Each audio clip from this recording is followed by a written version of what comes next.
Today is Monday, October 5th, 2020. Coming up on Roland Martin Unfiltered, Donald Trump being released from the hospital in a few moments. He's still in danger to those around him. We'll talk to a microbiologist about that whole issue and how the White House has turned into a coronavirus hotspot. In North Carolina, more than 11% of mail ballots that have been returned have been rejected. We'll dig into the reasons they are really affecting African Americans. In South Carolina, the battle between Jamie Harrison and Lindsey Graham is tightening. They debated on Saturday. We'll show you some of that. And in Michigan, has your voter registration been purged? We'll talk with investigative journalist Greg Palast. Millions of people are at risk losing power and water as massive unpaid utility bills pile up. What's the government doing about it? We'll talk to an official in D.C.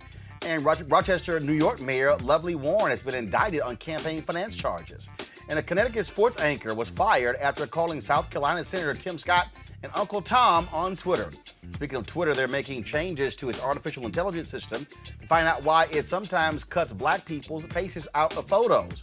And Operation Hope founder John Hope Bryan is here with his new book of hope. Plus, Fit, Live, Win with fitness expert Jim Jones, why any movement is important to get fit. Folks, it's time to bring the funk on Roland Martin Unfiltered. Let's go. He's got it. Whatever the biz, he's on it. Whatever it is, he's got the scoop, the fact, the find. And when it breaks, he's right on time and it's rolling. Best believe he's knowing. Putting it down from sports to news to politics. With entertainment just for kicks, he's rolling. It's on go, roll, y'all. It's Roland Martin, rolling with Roland now. He's funky, he's fresh, he's real, the best, you know he's Roland Martin now.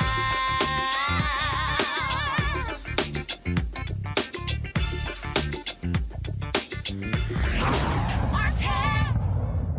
Folks, Donald Trump is leaving the hospital today after being diagnosed with COVID-19 and spending just 3 days there, of course, interrupted by a spin around the block yesterday to greet his fans, which is pretty stupid. As of today, there are 7.45 million confirmed cases of coronavirus and 210,000 Americans have died. His treatment and quick release is raising lots of questions. Of course, he took to Twitter. You want to talk about just crazy, folks. Let me pull up this tweet to show you literally the level of ignorance of Donald Trump. He sent a tweet out today saying that he was going to be leaving the White House. But listen to literally what he said in this idiotic tweet, which looks, what, has he taken it down? Because I was going to pull it up here, where he actually announced before the doctors did that he was going to be leaving at 6:30 and talked about how, basically how he's beaten coronavirus and he hasn't felt this good in 20 years. Yo, I don't even understand the logic behind that. But some folks did have something to say about it, of course, when he went. The Rep Replies had this to say, and Alex, he was really on point. This message for the president. You finna quarantine? Quarantine? So you're trying to listen? Listen? You don't listen? No. Don't come talking about this some CDC guidelines. You don't listen to CDC. Remember? CDC don't know what they talking about. I dare you disrespect mega land like that and start listening to directions. Y'all don't listen to no directions. Y'all is the directions, remember?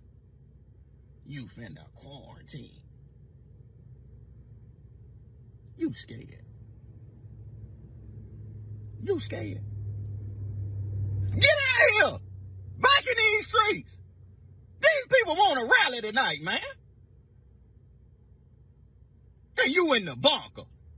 Get out the bunker and get back out here in these streets. There ain't no corona. You finna quarantine. We in this together. No, we ain't. Y'all in this. We ain't in nothing. Sleepy Joe. He's weak, Sleepy Joe. But now you want a quarantine.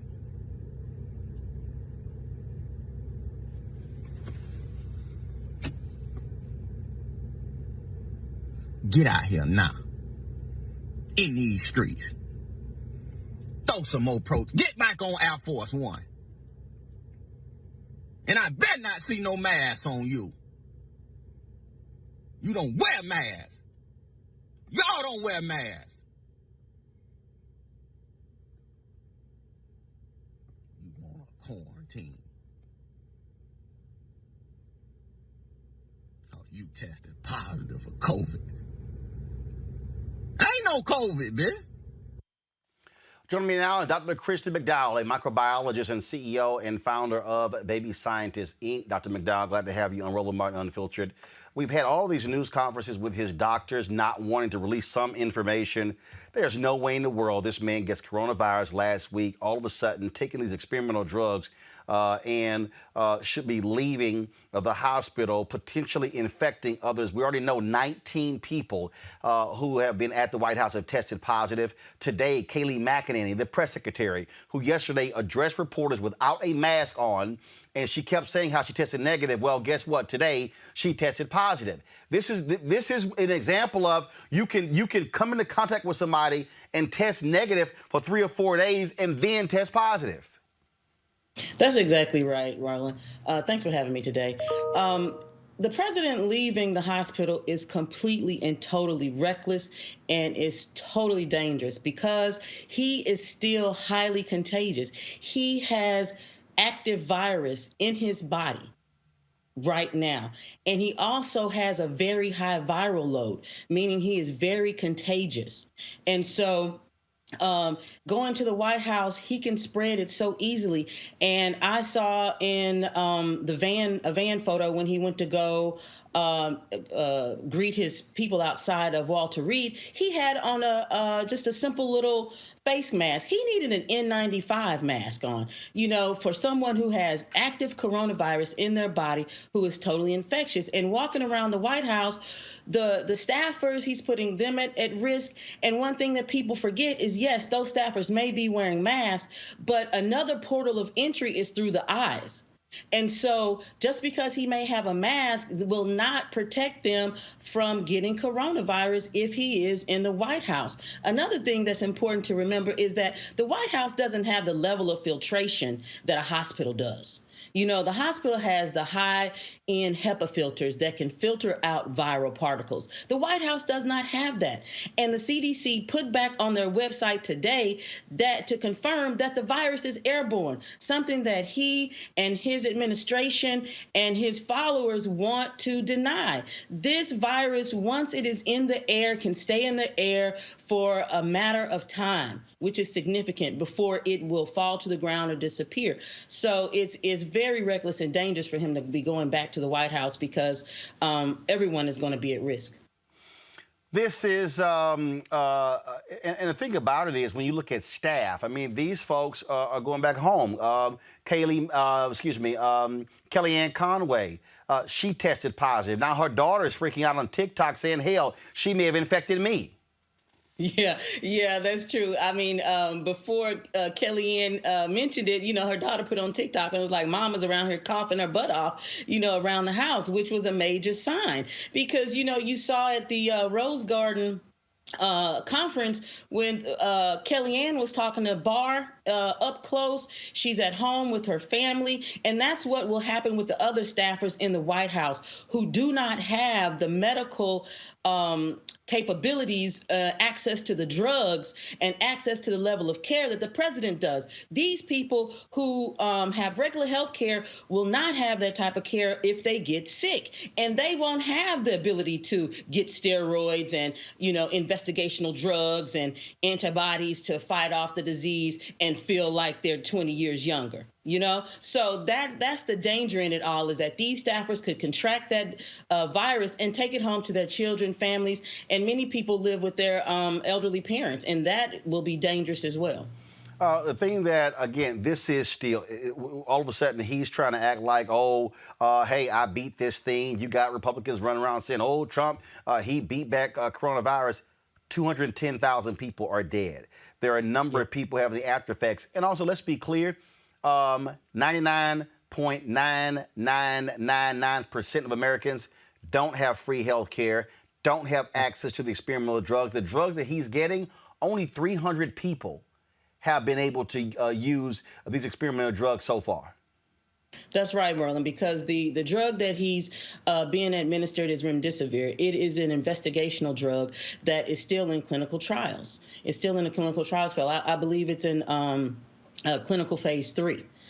He also was able to get a antibody concoction, and antibodies are the proteins that our body makes. And these antibodies were isolated from people who previously had coronavirus, so they are able to attack the virus directly. And so these are drugs that no one in the world has access to right now but him. And so people who on regular health care, who have no health care at all, will not have access to these drugs. And that's what makes his transfer back to the White House so dangerous, because his staff, drivers, the butlers, the cooks, they don't have access to this type of health care that can provide those level of drugs that he is getting. And so for him to say, oh, don't worry about coronavirus. Yes, people still need to worry about coronavirus. It's out here. It's alive. It's infectious. People need to wear their masks. They need to continue to wash their hands, and they can need to continue to social distance, because those are the things that will keep us safe, us regular people out here in these streets. One of the things that, again, jumps out when you talked about that N95 mask, first of all, which is very hard to actually get for those of the rest of us. Is it a cloth mask with a filter? So exactly what should the rest of us be wearing as well? So, yes, like you said, the N95 masks, they are the type of, they are medical grade masks. Those are masks that the hospital staff will wear, the doctors, the nurses. It's also masks that scientists will wear when we work with infectious diseases such as Ebola, coronavirus, SARS. Those masks have a filter that is small enough to filter out a particle that is small like a virus. A virus is so small that it's you cannot see it with the human eye, and you have to have a high-powered microscope in order to see it. And so that the filter in those N95s is very important. And so for him, that is something that he should have been wearing so that he could block the passage of that virus. Now, for everyday people, yes, a regular mask will do, because there has been many scientific studies out that shows that the regular cloth mask that everyday people wear is just fine. Right? It will block, at least 75–80% of your spit that comes out when you talk, when you cough, when you sneeze. So those masks are totally fine, and I encourage everyone to continue to wear them. Now, for someone who is highly contagious as the president and who has access to everything, he should have been wearing an N95 mask to protect the people around him, especially being in a closed vehicle with his Secret Service detail. All right, then. Doc, we certainly appreciate it. Thank you so very much. Thank you, Martin. I appreciate it. All right, folks. Our panel is Dr. Avis Jones-Dweaver, political analyst; Eugene Craig, CEO, Eugene Craig Organization; Teresa Lundy, principal founder, TML Communications. Folks, today on the campaign trail, this was Jill Biden being very cognizant of the need for social distancing. Joe Biden was standing way too close to reporters. She took it upon herself to move Biden back. Watch this.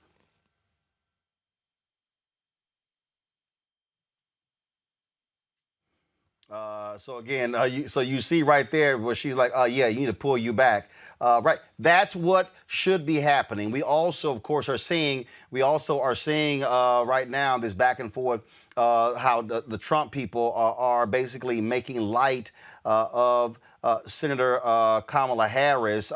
You have folks who, first of all, they've agreed to move apparently the podiums 13 feet apart. The Biden people, excuse me, the Harris people are talking about potentially erecting a plexiglass barrier. This was the barrier that was in place on Saturday night. Jamie Harrison brought his own plexiglass barrier in his debate with Lindsey Graham. And then if you have Katie Miller, who is a spokeswoman for the Trump campaign, basically making light of that. This is the same Katie Miller who's married to Stephen Miller, who actually got coronavirus earlier. And Teresa, the CDC recommends that if you're in the workplace, if you can, to erect such barriers. I agree. This is the time where we cannot take our lives lightly. Millions have died globally and thousands have died nationally. And I think, for when the president gets coronavirus and his team is getting coronavirus, I mean, essentially it looks like the only people that are safe are the vice president's team. So it looks like they'll be moving in the White House pretty soon. But I think we're all over. We're seeing a national attempt to, okay, you know what? Maybe we will start looking at CDC guidelines. Maybe we will start taking precautionary methods. But again, if your life matters to you, then you need to be taking the proper protocols, hand washing, temperature checks, PPE, if you have it. If you don't, go get it. And make sure you share it with a friend. But, I know right here locally, we just got finished opening up at 50% capacity for restaurants indoor. That's a huge risk. Like I am still opposed to doing that. I'm also just still doing takeout at this time and cooking more at home. But I think it's to each his own. People want to feel comfortable, but at the end of the day, you have to be safe. Absolutely. Bottom line here, Eugene, this is an idiot we're dealing with, an idiot who is all about attention seeking. He is so desperate for attention. That little drive-by yesterday was abysmal, putting those Secret Service agents at risk. He doesn't care. And so there's this whole deal now, the 6:30 deal. He's doing that to time it with the national broadcast outlets. He wants everybody covering him, getting out of the hospital. That's all this is. Yeah, look, that's all it is. It's a big show for him, right? At this point, all they're concerned about is the next 30 days of his election. His health be damned. The thing is this. Friday, when they his health be damned and his staff and White House personnel's health be damned. Yeah, well, look, it comes down to power, right? It's hey, we can't have this guy laid up in Walter Reed and the world, watching and his poll numbers steadily dropping. To the point where, Biden may rack up 400 electoral college votes because, now, Trump did his best to chase Corona. He finally caught Corona. As I posted over the weekend, I said my only regret is that the 210,000 people that have died from Corona of no fault of their own, I wish they had the same level of access to health care that this guy had, that spent, part of his time spreading misinformation about Corona, part of his time using his actual power to help the spread, and then part of his time doing his best to chase it to finally catch it. Avis, what we're dealing with here is a psychopath. That's what his sister Mary Trump calls him. I trust nothing that his doctors say. They are not being honest and truthful to the American people. And frankly, when their lips are moving, they're lying. Absolutely. And I completely agree. He is a psychopath because only a psychopath would have been as irresponsible as he was today with that particular tweet. But it's in line with how he acts anyway. I mean, just really think about this. He literally received hundreds of thousands of dollars worth of medical care. When you're thinking about everything that happened from his flight over there to all of the time that he spent there to his flight back and everything, I am sure he had at least, over $100,000 worth of medical care. Yet we know he just paid $750 in taxes. And we know that this sort of stunt, because something isn't adding up here. Something isn't adding up here. The timeline of when he got it or something's not adding up here is just not right. But he has been doing publicity stunts the entire time. All of those staged photos, now the staged exit, now to be as irresponsible as to, instead of talking about the importance of people being able to follow the guidelines and wear masks, he is in fact encouraging people not to. Put this in line with what he has done most recently. He's sidelined Fauci. He's even sidelined Briggs. And he's brought in someone as his main advisor who's not even an epidemiologist, but someone who is in fact in favor of herd immunity. What he is trying to do is he's trying to kill you. Basically, they have told you what they're doing. They have given up on coronavirus. They've just like, forget it. Every man, woman, and child for himself. And even though I'm going to have my privileged access to things that you will never get, including pretty much a smaller hospital-like status within the White House, you go ahead out there and do whatever you have to do, just as long as we can, quote unquote, get this economy back. I don't care. He doesn't care how many bodies he has to step over to do it. But I just hope that the American people can see through this so that they can make sure that he is the one that's going to be seeing the exit come November 3rd. Folks, we're seeing, of course, a lot of people out here who are voting as a result of the election. And what that is leading to is some issues in North Carolina. Of course, and we're seeing the exact same thing take place where 11% of mail-in ballots that have been returned in North Carolina's Guilford County and Greensboro have been rejected. That's more than 6 times the statewide rejection rate. 20% of mail-in ballots returned by black voters in Guilford County have been rejected so far, compared to 7% of those returned by white voters. Joining us now is Tomas Lopez, Executive Director of Democracy North Carolina. Tomas, first of all, okay, they're being rejected. Are they notifying voters if they're being rejected, or do folks even know that their ballots are not being counted? Well, thanks for having me, Roland. And actually, you raise a really important point here. When we talk about voters who are having their ballots, you mentioned the term rejected. We're actually trying to say to people, look, your ballot in many cases has not actually been officially rejected, and that there is a process that right now is on hold, but that our organization has been working to put in place. We want a court ruling in August, and there's some more things to come in the coming days on that, to make sure that when voters have some kind of issues on their ballot, that before that ballot is actually formally rejected, that they actually get a chance to correct it. So there was a court ruling in August that said that the state has to be providing voters with that opportunity. We call it to cure their ballot. And there's been a lot of ambiguity around it in terms of the implementation over the last couple of weeks. And so we're back in court this week to hopefully get some clarity for those voters to make sure that actually those are not final rejections and that they can have their ballot actually counted by filling out some kind of form. The other thing I would add, too, is that thankfully it's early enough in the voting process that if for some reason those voters'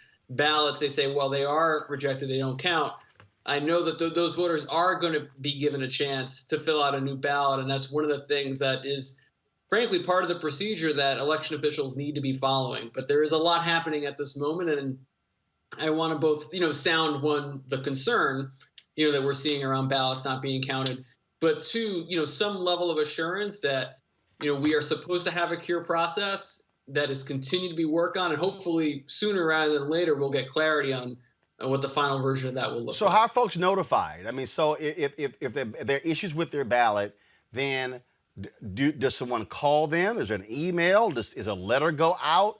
And then how long does that actually take? So what's that process? Because clearly North Carolina is a battleground state. You've got Roy Cooper on the ballot. You got for governor. You got Cal Cunningham, who is running obviously against Tom Tillis for the United States Senate. North Carolina could flip towards Joe Biden away from Donald Trump, just like Obama won in 2008. So North Carolina is a critical state because if you're Biden and you win North Carolina, that lessens the need to win Wisconsin, Michigan, or Pennsylvania. Well, one of the things that you mentioned, Roland, that's really important here is, that notification process is built into the clarity that we actually do need from our election officials and the courts. And to play out what's happened here is that we won a court ruling in August that said, North Carolina, you need to have a cure process. Our state election officials created a cure process. And then what happened was, subsequent to another lawsuit, they revised that process in late September. A few days after they revised that process, new litigation was filed by the Republican National Committee and the Donald Trump campaign challenging that process. And so right now, voters' ballots that would otherwise kind of go through the full procedure, and if they had some kind of deficiency about getting a phone call and or an email and or something in the mail, that's all on hold for a little while, hopefully not more than a few days. So I don't have an answer for you tonight about, hey, here is exactly how the process is going to work, except to say that we know there's going to be some scope for voters, at least some voters who have some issues with their ballots, to one, be notified that there is an issue, and two, given the opportunity for it to count without having to go fill out a whole new ballot. All right, then. Tomas Lopez with Democracy North Carolina. We certainly appreciate it. Thank you so very much. Absolutely. Thank you for having me. These are the kind of things that we are dealing with, folks. 28 days before Election Day. That is where we stand right now. We have been saying to you for the longest on this particular show, we have been saying, I need you to check your ballot. I need you to go to iwillvote.com. That's why we keep that graphic right there on our lower third, iwillvote.com, and also vote.org. So you can check your registration to see if you have been purged. We're going to be talking with Greg Pallas. Let me know when he's on about that issue, the purging that has been taking place and how a lot of them have been erroneous. If you go to vote.org, go back. Here's the deal, folks. Click check your registration. That's where you can check to see if you have been purged. I have had half a dozen people who watch this show every single day hit me up to tell me that they have been impacted by the vote purging. And so we want you to please double check your status to see if you actually have been purged. You can also register to vote. Now let's pull the graphic up. There are deadlines today all across the country to register, okay? If you're in Arizona, Arkansas, Florida, Georgia, Hawaii, Indiana, Kentucky, Louisiana, Mississippi, Ohio, South Carolina, Tennessee, Texas, today is your deadline. Tomorrow, the deadline is Illinois, Nevada, and New Mexico. Wednesday, Missouri, that is your deadline to register to vote. Even though voting is taking place in North Carolina, you have until Thursday to register for this election. Idaho, New York, North Carolina, and Oklahoma as well. Delaware is Friday. All of that is important because, folks, at the end of the day, it's real simple. If you're not registered, you can't vote as well. And so those things are critically important. And so we've got to make sure. I keep asking all of you, just simply reach out to 10 friends of yours and simply say, hey, are you registered? If you're not, tell them exactly where they can go. iwillvote.com, go to vote.org as well for them to be able to vote. And so that's important for us to do that, okay? That's important for us to do that. Today also, this is the early voting in South Carolina. This is what Jamie Harrison put out today. Absentee voting in South Carolina begins today. South Carolina does not have early voting, but it's only absentee voting, and so that begins today. Speaking of Jamie Harrison, there was a debate that took place on Saturday between him and Lindsey Graham. Lindsey Graham is real concerned about this particular race and how it will actually impact the voters there. He complained often in that particular debate and then about Jamie Harrison, all his money he is being raised. One of the issues that came up dealt with that of the Supreme Court. And remember, Lindsey Graham said, use my own words against me. Even in Trump's final year, if a Supreme Court vacancy comes up, we're not going to fill it. Jamie Harrison reminded him of that at the debate on Saturday. Son, you change the rules. He changes the rules every time he gets. You know, Senator, you said, use my words against me. And you said it after the Kavanaugh meetings, not before the Kavanaugh hearings, after the Kavanaugh hearings. And your words, your promise was that no judicial nominee should be considered or approved or what have you in the last year of an election. And you even named President Trump when you said it. And so this is my thing. You know, my grandfather always taught me, he said, Jamie, a man is only as good as his word. Well, Senator, how good is your word when you made a promise to the American people? And even more, you made a promise to the folks in South Carolina that you wouldn't be doing what you're doing right now. It reminds me of playing Monopoly with my son. You changed I showed you earlier that plexiglass that was actually set up between the two of them. And the issue, of course, the pandemic also came up in this debate. This is what Harrison had to say about that. This has impacted me personally, Judy. My grandaunt Gladys passed away this July in a nursing home by herself. That is the story that so many Americans are experiencing right now. And part of why we're experiencing, no, we're not going to blame the president. We shouldn't blame the president. We shouldn't blame anybody for the inception of this disease. But where blame should come is how we handle this disease, whether or not we take it seriously. You know, tonight I am taking it seriously. That's why I put this plexiglass up, because, you know, it's not just about me. It's about the people in my life that I have to take care of as well. My two boys, my wife, my grandmother. We need to make sure we are addressing the issue here in South Carolina. We have had 750,000 people unemployed here in South Carolina because of the COVID. We've had 3,000 people to die. We've had over 100,000 to be infected. Let's take this issue seriously and do all that we can to not only take care of ourselves, but each other. Joining us right now is Meg Kennard. She is the Associated Press correspondent there in South Carolina. She, of course, has been covering this race, was at the debate. She's national politics reporter for Associated Press. All right, Meg, give us a sense. That plexiglass was pretty interesting. Was anyone aware that Harrison was going to bring that with him? Certainly none of us there in the audience. And hello, Roland. It's good to be back with you as always. You know, when I walked into the debate hall that night, a couple hours before game time, and saw that partition, I was kind of wondering, okay, which candidate's side is that? Because they weren't labeled. And through talking to some folks there, realized that that was what Jamie Harrison had requested. His campaign told me that they wanted that set up pretty much because Lindsey Graham, through his roles in the Senate and heading up the Judiciary Committee and his relationship with President Trump, he's been around a lot of people who've recently released the results of positive COVID tests and come down with COVID. And so the Harrison campaign said that per CDC guidelines and recommendations that anybody who has contact with someone who turns up to be positive, that they should quarantine. And now, you know, both men said that they tested negative the day before the debate, but Harrison's campaign said they weren't taking any chances for those reasons that Jamie noted during the debate, but also perhaps to make a point that was very visible. What has been the reaction in the state to this particular debate? There were a lot of very pointed questions.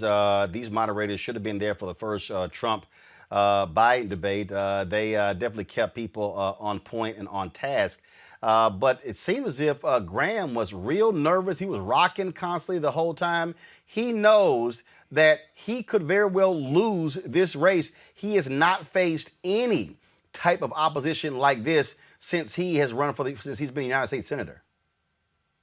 This is definitely the closest general election that Senator Graham has had in South Carolina. I'm not sure if it's something we talked about last time, but 6 years ago when he ran, the fundraising in that race didn't even get up to $8 million, and now we're talking about more than $60 million. So this is definitely a different kind of campaign. But folks who watched that debate, I don't really think it changed a whole lot of minds. I think that both candidates got a lot of their points out there and spoke to constituencies that are likely watching them very closely, but already probably supporting them.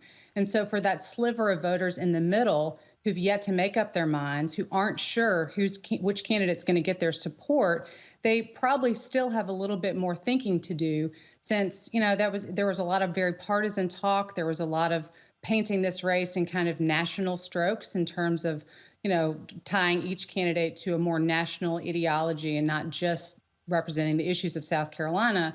We all know that the balance of the Senate is at stake. And so there's a lot going on there. But all in all, in these closing weeks, these candidates are really going to have to continue to get their message out because, as we've seen, from all appearances, this race has tightened up a whole lot in the last couple of months. Where is it going to be decided? And again, why all of a sudden is it tightened? Is it because there are a number of people who are simply dissatisfied with Donald Trump's job? I mean, look, this is considered a deep red state, and Republicans look at this as a guaranteed victory Donald Trump is up, in a significant way over Joe Biden in South Carolina. But why is this race tight? Yeah, this is still South Carolina, where Republicans are in every statewide elected office, control both chambers of the legislature, and most of our congressional delegation. So, a South Carolinian, a Democrat, hasn't been sent to Washington from South Carolina statewide in quite some time. And so really, when you look at the voters in this state who do vote straight party, a lot of them vote Republican straight party. And if those voters are going and supporting Donald Trump, then in order to not also be supporting Lindsey Graham, they wouldn't be able to do that and would have to kind of parse out those Republican offices. Jamie Harrison knows that he needs to be able to cleave away some of that support and continues to make that argument. But one of the reasons why this race has gotten so much attention is because from its very inception, Jamie got a lot of national attention, got national fundraising dollars. That's why you've seen the fundraising on this side of the race totally balloon compared to cycles past. Democrats in South Carolina generally don't raise this kind of money, and a lot of his money has come from elsewhere. Those people can't vote here, but they certainly have been able to get Jamie the money that he's needed to stay on the airwaves, to do the kind of advertising that a lot of Democrats in this region generally don't have the opportunity to do, particularly with Senator Graham's position as chairman of the Senate Judiciary Committee. There are a lot of eyes on him in that role as well. So given the Supreme Court nominating process that's going on, that just adds another layer of interest to this contest. But also, I just saw that outside PAC's about to drop $10 million to help Lindsey Graham, so he's certainly not complaining about their outside money. Yeah, the Senate Leadership Fund has recently announced that they're going to be spending $10 million in the closing weeks of this race to support Senator Graham.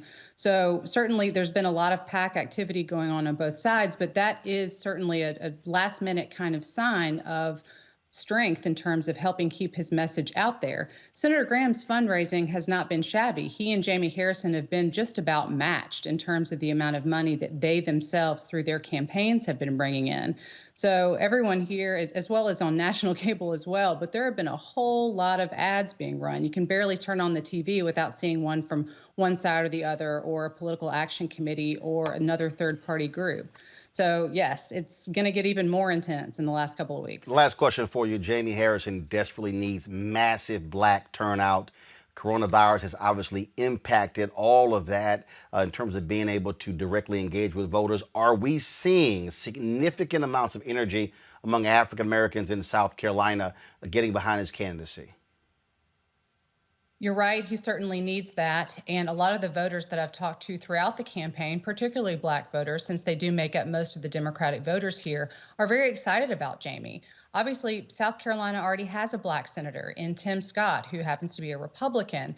But in terms of Jamie's candidacy, yes, it does seem like there's a lot of interest, particularly among black voters. I was out at the Richland County voting office today because in-person absentee voting started here in South Carolina. And I talked to many voters, some of them African American, who are very excited about this race. And they're out there on the very first day that they could actually vote in person to go ahead and cast their ballots. So among all voters in South Carolina, I think that there is, we went through that whole presidential primary process. There's been a whole lot of attention on this state for a very long time. And that was massive turnout in that primary. That was a lot of turnout. You're right. Record-setting turnout in the Democratic primary, which was open to voters in both parties. You didn't just have to be a Democrat, but that does certainly portend that we'll be looking at significant numbers of voters in the general election, too. All right, then. Meg Kennard, Associated Press. We surely appreciate it. Thanks a lot. Always good to see you. All right. Thanks a lot. Folks, I told you about the, disenfranchisement we are seeing with the purging taking place all across the country. Save My Vote 2020, a project of the Palace Investigative Fund and media partner Tom Hartman. Their mission is to provide information to educate voters and conduct complex and deep investigative reporting. The most recent project is a way for Michigan voters to find out if their voter registrations have been purged and sign up online. This is something, Avis, that they have been doing, looking at Georgia. We know we've seen voter purging take place in Ohio and so many other states. And so what we have to contend with are the actions of the state officials when it comes to this very thing, when it comes to problems with these purge lists, because people simply don't even know that they're sitting here with a voter registration card and they've been removed from the rolls. Yeah, this is one of the most insidious methodologies that the Republicans use in order to rob you of your voting rights. This is something that is very intentional. Unfortunately, it's something that we see every single election. How many Republicans have we heard quoted specifically saying that if everybody votes, we lose? So they know that their whole strategy for eking out a victory is to disenfranchise as many people as possible, and especially disenfranchising the Black community. So it is absolutely imperative. It is absolutely imperative that people not get a false sense of security by looking at their voter registration card. They have got to go and double check their registration status to make sure that they have not been purged, because there are people out there every day getting paid millions of dollars in order to steal your vote. Greg Powell, he joins us right now. Greg, this investigation of in Michigan, what is it revealing? We know, of course, in Georgia, where y'all showed that 300,000 ballots, 198,000 were in error. What's happening in Michigan? Well, yeah, we had literally just short of 200,000 people in Georgia removed from the voter rolls by Brian Kemp's successor. In my report for the ACLU issued just a couple weeks ago, 198,000 of those voters were removed for having moved. Hey, if you left Atlanta, you shouldn't be voting in Atlanta. If you left Georgia, you can't vote there, except we found out this. Those 198,000 people didn't move. We know that because we hired the post office through its number one contractor, which, by the way, Georgia didn't do, and they're required to do by law. You can't say take away someone's registration if they've moved unless you check that with the post office. They didn't. We did. Then we also checked with the top experts in address verification, which we hired the guys who check for Amazon and eBay and Google. We hired them, and they said, yep, these 198,000 people, they may not have moved, but they have something in common. They're guilty of voting while Black and voting while young. And we just put out yesterday, hosted at Leonardo DiCaprio's Instagram, was a 1-minute film to encourage people to check their registrations. And I don't care if you've been voting at the same place for 50 years, Roland. You have to check. And that 50-year item is not random. I was there in Atlanta when Martin Luther King's 92-year-old cousin was about to vote for her 50th year at the same voting station. I was there and I filmed her when she was thrown out of that voting station because they said she had moved. Roland, I went to the house that they said she had moved away from. She's living at that house with Martin Luther King's picture on the wall because he used to have Sunday dinner with them after church every Sunday. And so, look, I don't care how long you've been voting in one place. You check your registration, or you go to SaveMyVote2020.org and see if you're on a purge list, if you're on the list in Michigan, in Georgia, in North Carolina, or Wisconsin. Please, if your name's there, you better re-register. And in Georgia, it's today. That's it. You can register online today. Please do it. And so, are we seeing any other states where they are actively purging people? Oh, yeah. So in about 30 states, you're seeing a just wipeout of young voters, African-American voters. Asian-American voters are also a new target. And we have so check yourself in Ohio. This is really important. Ohio is another day that closes out. I think it closes out today. So go online to the Secretary of State's website in Ohio, or just say vote.org is another place, vote.org. See if you're registered and correct your address if you aren't if it's the wrong address, by the way. That's important. If you want to do a mail-in ballot, hey, listen, you can't mail it in if it ain't mailed out to you. If they've got your wrong address or you've been purged, you ain't getting it. We see in Wisconsin, a right-wing group is suing to remove, again, over 100,000 voters from the voter rolls. And if you go to gregpalace.com, you'll see our reports there for Wisconsin for Black Voters Matter Fund, which we did the investigation for. And we have a map showing the census tracts with the highest African American concentration population in Milwaukee. And the voters that are being set up to be purged from the voter rolls, it's in court right now as we speak. And it's almost identical. The voters who are being wrongly, and I want to emphasize wrongly being removed from the voter rolls, and the black population in Milwaukee. And in Madison, it's all University of Wisconsin students who are being removed by the thousands from the voter rolls or facing it in Madison. So it's, remember, Trump only won won Wisconsin by 22,000 votes. Do you know that they included in the people they said have moved in Milwaukee was Saquonna Taylor. Saquonna Taylor is a Milwaukee County supervisor. So I doubt if she moved out of Milwaukee, but they have her down as moving out of Milwaukee. But of course, she was guilty of attempting to vote while black. Well, again, the Supreme Court has allowed this voter purging. That's one of the reasons why Republicans have been so aggressive at doing so. So, Greg, we certainly appreciate all the work that you've been doing, and we want to keep folks alert. Where should they go to double check again? What's the website? Okay, check your vote at vote.org, or see if you've been on the purge list. It's Save My Vote 2020. If that confuses you, just to go and see the film off of Leonardo DiCaprio's Instagram, and that will take you right to where you can check and re-register today. All right, Greg Powell, we certainly appreciate it. Thanks a lot. Eugene, Republicans again are about purge. They want to shrink the electorate in order to help them win. Look, if you can't beat them, cut them in half. And that's what Republicans are doing, right? When voters turn out and vote, more times than not, Republicans are not going to win because Republicans aren't courting the next generation of voters. They aren't courting Gen Z voters. They aren't courting black voters. They aren't courting brown voters. They aren't even courting women voters, and women have the right to vote for 100 years now, right?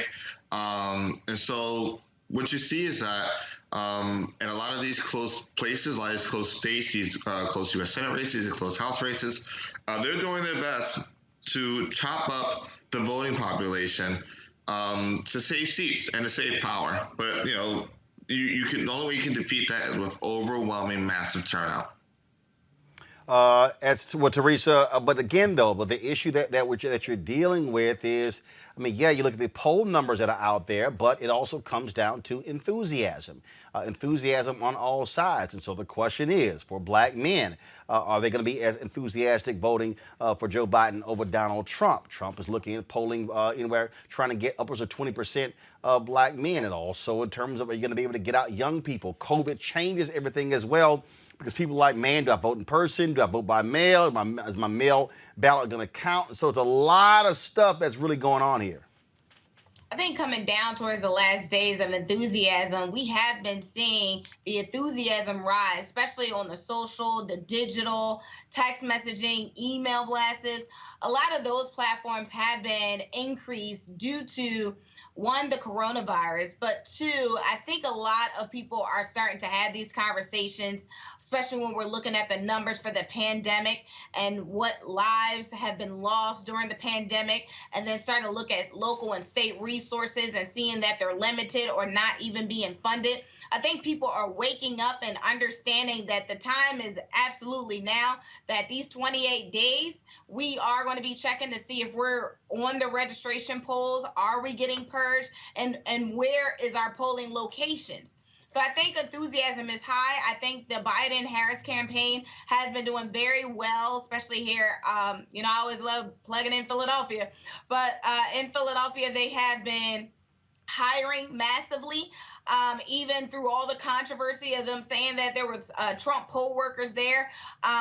Of course, this isn't the season right now where poll workers are actually supposed to be there, but people who needed satellite services are able to be there, right? So if you're not there for a service, then you got to go. But I think people, again, are starting to wake up and they're going to vote. And I think since, PA is one of those states where early voting is happening, the tabulations are coming in. And I think we'll see a very, very different number than we did in the primary election. Again, Avis, we have to be just constantly vigilant And we just got to keep, I just think, just nailing it over and over again so people understand what is going on here. The Trump people will do whatever necessary to cheat to win this election. They are already planning their next steps. Absolutely. I mean, they got in by cheating. They're going to look to stay in by cheating. I mean, in many ways. And so they will do whatever it is that is necessary in order to hold on to power. We need to understand that this is not a playing field that's even. It's not one where we're going to have both sides who are trying to play by the rules. Trump will do anything. And so how do you counteract that? You have to counteract that by being vigilant. By going back and double checking, making sure that you are in fact registered.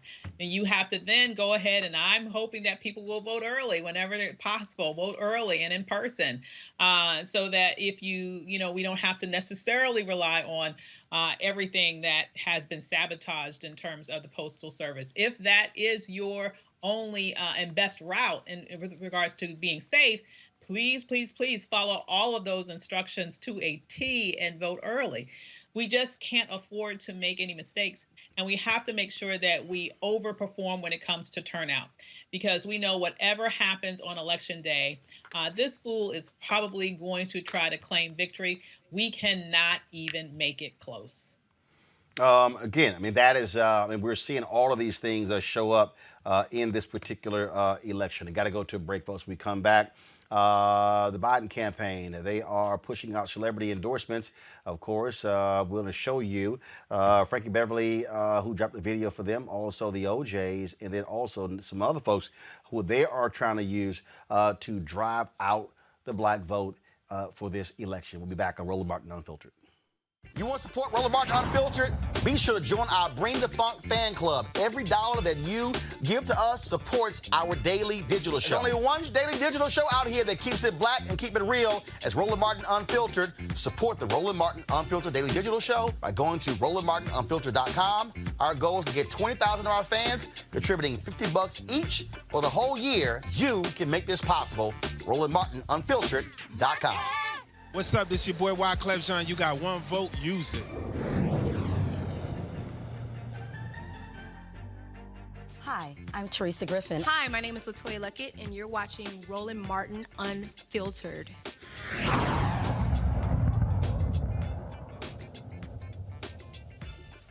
All right, folks. Frankie Beverly, of course, Frankie Beverly Mays, dropped this endorsement of the Biden campaign. Frankie B. of Mays. We must make a change, y'all.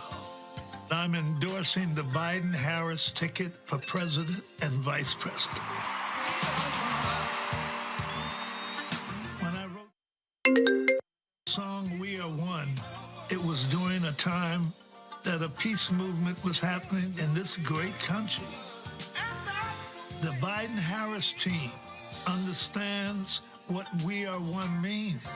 All right, folks, video there froze, and so I just want to go ahead and just recalibrate that so you can actually see it. And then, so in addition to him, the OJs, they also dropped one of their songs, and of course, supporting Joe Biden. So let's play the Frankie video again.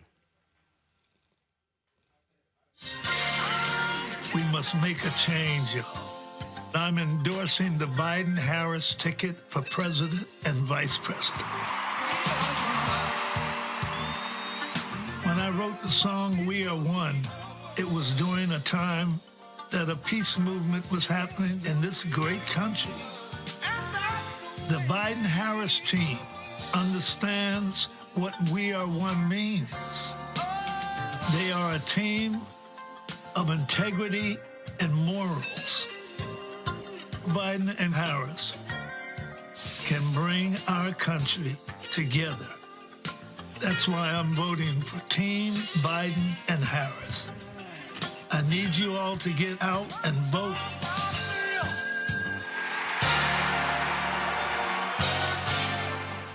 All right, Coach. So that's Frankie Beverly. Now, also, the OJs put out their own particular ad. Let me see if I can pull this up right here, folks. their endorsement. We thought that was pretty interesting. Of course, y'all remember we also had the Whispers on. They also were pushing Biden and Harris as well. And so this right here, let me see if I can go full screen, folks. Hold on one second. I'm going to play for you this video here of the OJs. Let's see here if I can go ahead and get it full screen for a moment here. You know what? Let's just go ahead and play it right here.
Interesting, Teresa. There's some folks who say, well, this is pandering. But here's the deal. First of all, the Biden campaign announced today they're going to be dropping ads in battleground states featuring Monica, Ludacris, Jermaine Dupri, and Jeezy as well.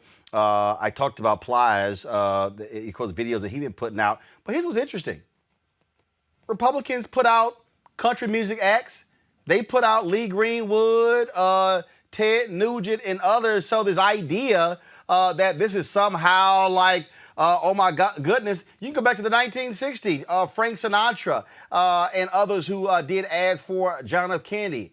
This is nothing new. We put an entertainer in the White House. I mean, not all of us here on this panel, but those who voted in 2016 essentially put an entertainer in the White House. What do I mean by that? He was a celebrity. These folks are celebrities given their talents and their gifts, and they are entertaining and engaging the public in their own way that they know how to do. We are all quarantined. No one's on set. They are social distance on their computers or laptops, and they're using their live stream, and they are making sure people understand that it is an important time in our country that we need to go out and vote. And they are doing it in a great way. They are doing it in a fun way. And I think we just need to encourage more artists, more local, more national, more international artists, because again, this election season has not only shown the importance, it has shown the resilience of every American and every person who has lost a loved one and who knows how great this country is. So I think it's just great. Well, here's what I find to be interesting, Avis. Celebrities, they get to vote too. So there's a notion that somehow folks should not be involved in the campaigns. As Teresa said, that's what these fools voted for in 2016. Absolutely, and as you mentioned, celebrities want to they can vote, and oftentimes they want to support the candidate that they're excited about. The thing that really gets me, though, I'm not sure exactly the comments that you're referring to, but I have seen comments similar to this using that word pandering just about everything. It's like not that everything is pandering, and then they'll say we want to talk about issues, and I'm like, have you ever heard of Google? Because 2.5 seconds on Google, you could look up the Lift Every Voice platform by the Biden campaign. Oh, yeah. I've had people say, oh, my goodness. Biden hasn't put a black plan out. It's right there. It's right there. It's right there. So, it really annoys me when people see something like this and they're saying, oh, this is pandering, I want to talk policy. It shows me how little you really care about policy. Because if you would have cared about policy, you would already know that what you're asking for already exists. Well, also, Eugene, if you cared about policy, Donald Trump wouldn't be in the White House. If he actually cared about policy, upwards of 20% of black men wouldn't be thinking about voting for Donald Trump. Well, it's never been about policy. As a political consultant, you're going to move more people with emotion, more people with culture, more people with things they relate to than you will with policy. It almost very rarely comes down to policy. What you see from Donald Trump has nothing to do with policy. It has everything to do with cultural white grievance politics. And that's what moves people. I mean, culture will always precede the political. And while there will always be an educated base or a portion of a base that will vote strictly based on policy, most people are voting based off of, hey, do I like this person or not? That's the very first thing they're voting on. If I like this person or not, before they know what an ounce of policy they support or present. And then from there, it becomes, okay, how many times do I connect with this person? How many levels do I connect with this person? And those other levels are always going to top policy. So when people say, what is the policy? They're literally just looking for a BS out. Because more times than not, they just don't like the person and they're using policy as an excuse. I mean, to be honest with you, most people, if you go back to the primaries, folk that like Bernie Sanders over Elizabeth Warren or, Tulsi over Warren or Tulsi over Sanders couldn't really tell you why on the policy level. It's just that I just like this person. Yep. We saw it with people to judge. Yep. A lot of people don't look at the policy. It's all about who they particularly like. All right, folks, our next guest is somebody who we like very much. She's a singer, songwriter, and has a new song out called Freedom.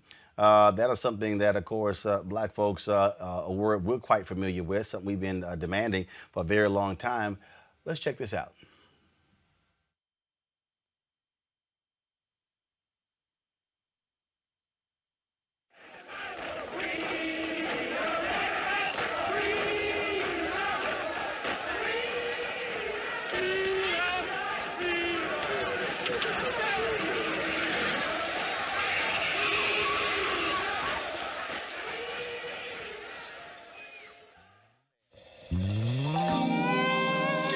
You can't buy it, but oh, you can waste it. By not remembering who you are, you can waste your most precious gift, freedom.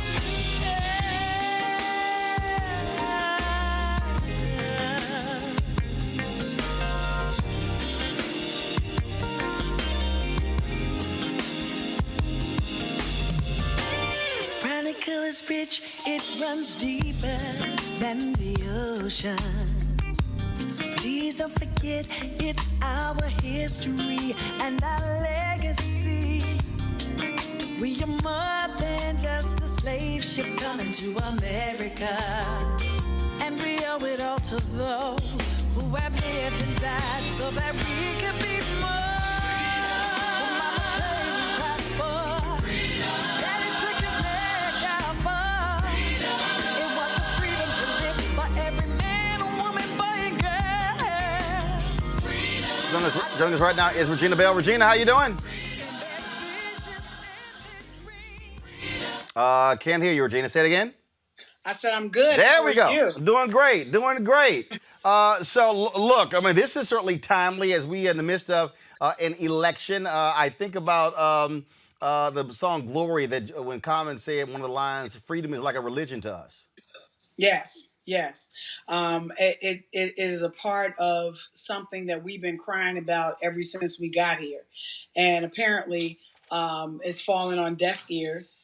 And I'm really honored that I have an opportunity to just play a small role and being able to use my voice in this song to be able to get that message back out. What inspired this? Why do you want to do this now? I actually wrote the song 10 years ago, Ro. It was something that I had written for an entirely different purpose. And I released it last year after I started seeing all of the Trayvon Martin situations. And I said, you know what? I'm going to use my own money because my writing partner wanted to get with a record company. And I was like, nah, we ain't got time for all of that. I'm going to use my cash and I'm going to put this song out. And so we put it out. But then here recently, it got picked up again because of everything that we're seeing right now. So, I hate that it's, kind of prophetic, but it's not really prophetic because it's been consistently going on. We just have camera phones. What do you make of, we were talking about a little bit earlier, the people who say celebrities should just shut up and not be involved in politics. They shouldn't be endorsing folks. We don't want to hear from them. What do you say to the folks who say that? I basically say that if you have an opportunity to voice your opinion and to say what you think in terms of what people, in terms of what you want, who you want to endorse, then why would you take that right from me? This, of course, is a critical election, and there are people who, and I've heard enough people who say, look, my vote means nothing. I don't see anything changing, so why should I even waste my time? What do you say to those folks who have that opinion? I was at a rally on Saturday in Birmingham, Alabama, and I said that statement makes me so crazy. It makes me so angry because as African Americans especially, I think everybody should vote, but I think for African Americans, it's not only that we have a right and responsibility to those who have paid so many dues, have sacrificed their lives and done so many different things for us to be able to have this precious right to be able to walk up and cast our ballot. It reminds me of that statement where my mother said, girl, if you don't get my face, I'm going to slap you in the yesterday. So it makes me, it incenses me because we have a responsibility. And to me, when you make that statement, you're negating that responsibility. You certainly have a unique vote shirt on there. That is so the V is in blood? Yep. And it's signifying, like I said, some of my foremothers and forefathers and my village family who sacrificed their lives, their very lives, being beaten and just even the humiliation, having to guess the number of bubbles in a bar of soap or the number of jelly beans in a jar or reciting the Constitution. I mean, these are things that they had to do that I could just walk up and present my license now and just cast my ballot. That certainly obviously is a huge difference. Folks are asking, where'd you get the shirt from? No, people. I had it made, actually. You had it made? Yes, I had it made. It was an idea I came up with, and I said, I asked a friend of mine who goes to our church, James Thomas, Knowledge Designs. I asked him to design it for me, and within a day, I had the shirt. Okay, so people are asking, where can they get it? KnowledgeDesigns.com. Huh? KnowledgeDesigns.com. KnowledgeDesigns.com. All right, yeah. So y'all folks, y'all bugging me talking about where can we get that? Where can we get that Regina Bell shirt, that vote shirt? Look, just let y'all know. Let y'all know. So the one of the things that I think when we talk about when we talk about freedom, that people have to understand is that if you understand our history, we have been in this constant pursuit of it. I often say that if you look at 16, it looks like we lost. We're going to reconnect there, so we're going to get you back there for a second. We lost your signal there. One of the things that I am constantly saying, Regina, is that what I want people to understand is that 351 years, you talk about 1619, going through Jim Crow, going through all of that, and then of course, then you take, first of all, 1619, 1865, then you got 1865 to 1877 Reconstruction, then of course you got the Great Compromise of 1877, which goes from then to really through King's assassination in 1968 to 1970. That the reality is, and we as African Americans have only been technically fully free Americans for 50 years. Technically, because when you still look at police brutality, when you look at lawsuits, when you look at all of those different things along those lines, it puts it into context. We're trying to get Regina Bell back.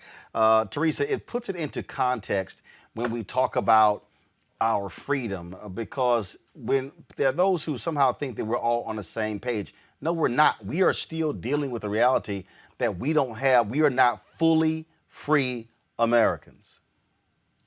Bondage did not levy up after 50 years. It is still going on today. Anytime when we can have the type of rhetoric, when we can have our public officials calling the media untrue and unreal and irrelevant, anytime when we have the injustices of Breonna Taylor, the injustices of Trayvon Martin, and the list and the hashtags go on, we can see that we are still in bondage, where we still have to fight for equal pay, when we still have to fight for gun lobbying issues. There's just so many issues happening here in this country. It doesn't really show on people as a whole. It shows on a particular injustice that happens to Black people and people of color, but more so African Americans throughout history. And it has been going on for generation after generation.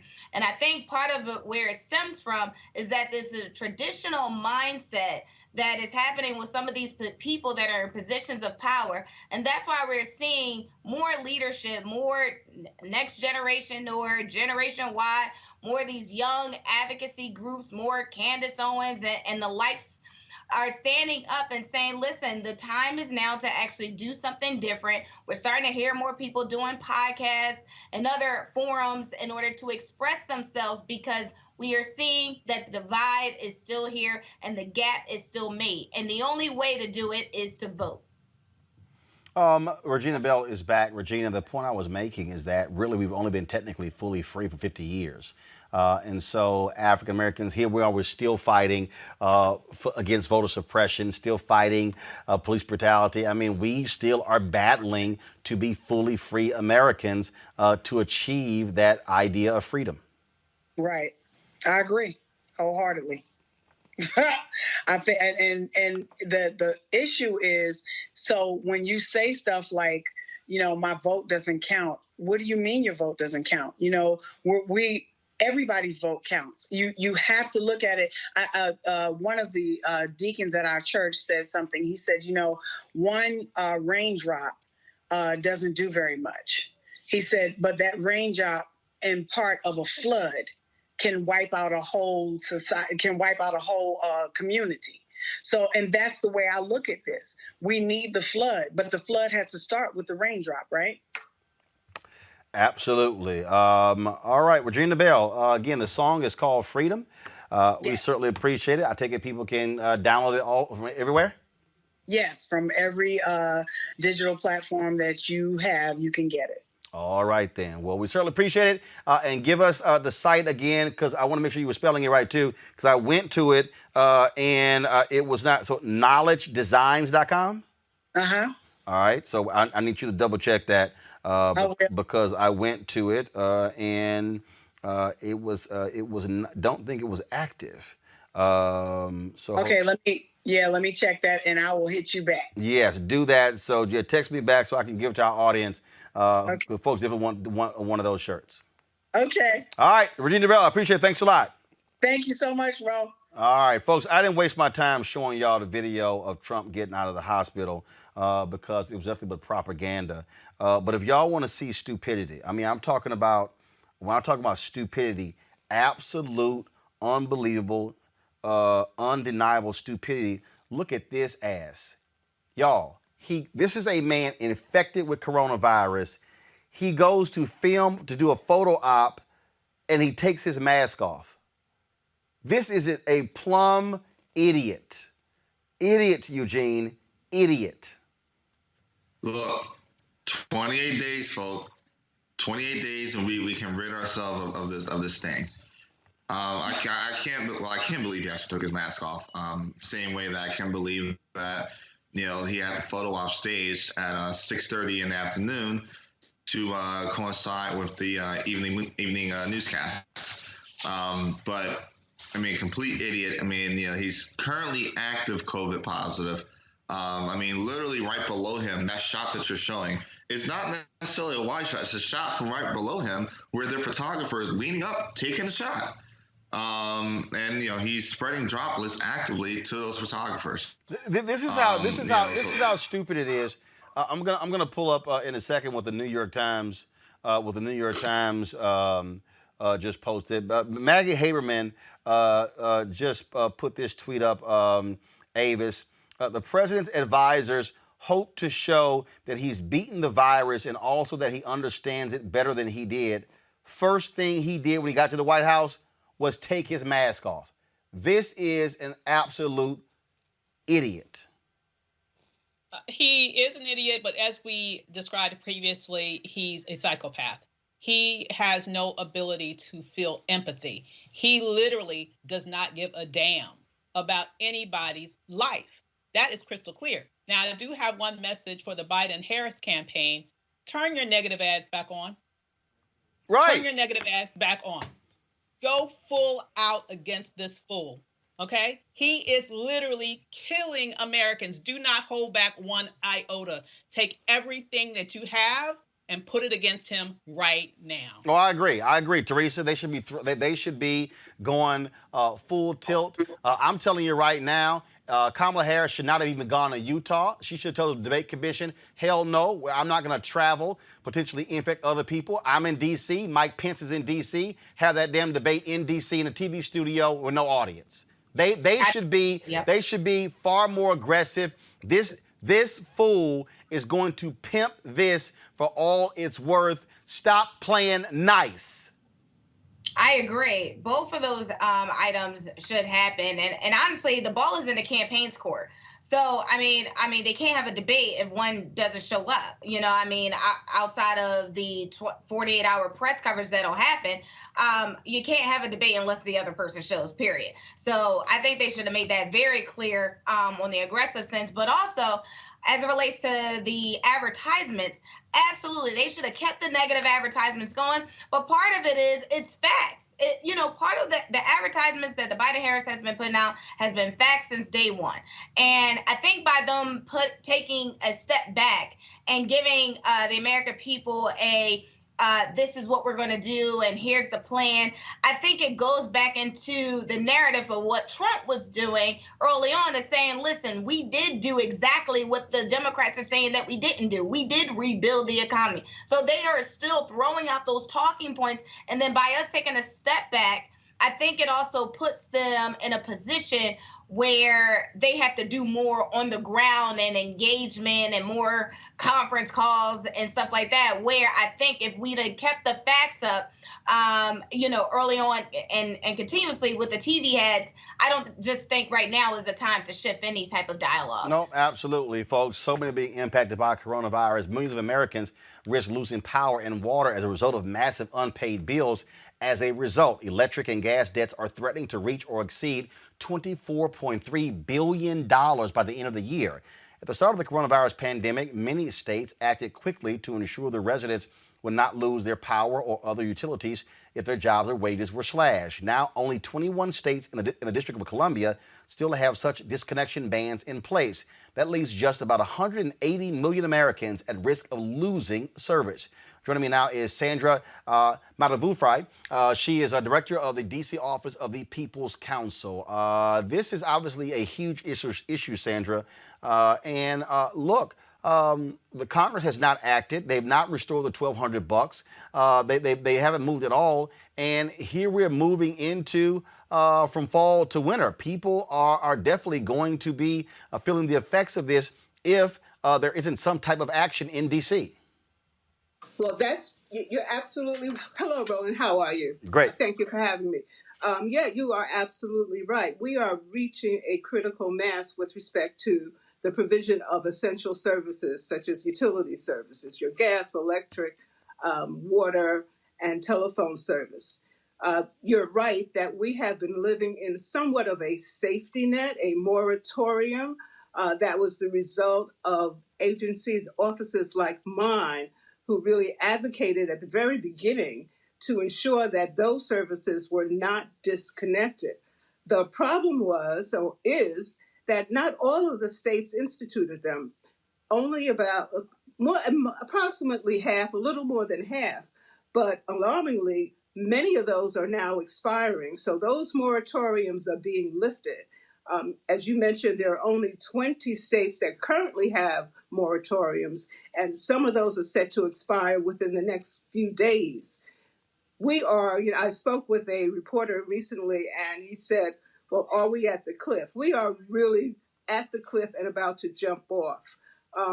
We don't know what's going to be done. Congress has not acted.